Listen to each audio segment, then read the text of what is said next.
With Keontez, I know that's one name because we've talked about Marcus before. We've talked about Skyler's emergence.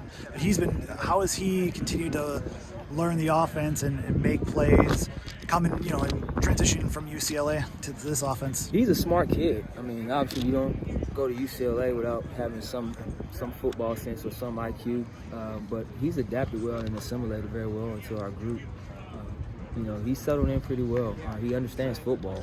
He can talk and articulate football when you ask him about things. And if he makes a mistake, he understands the why, and so he's able to correct it. And but that's one thing about him. He's not a very vocal person, but he goes about his business and he works. And really excited about him.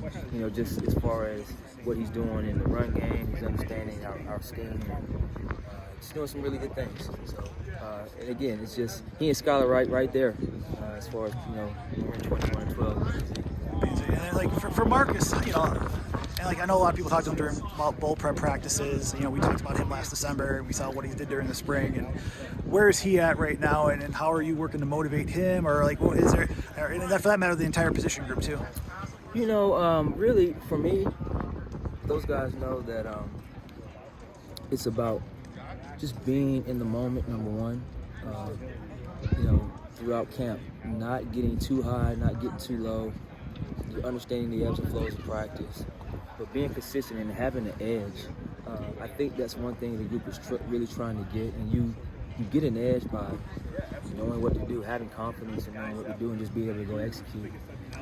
I think that's what that's what their focus is. True confidence, right? And true confidence comes from being able to know your assignment and how to execute consistently on a daily basis.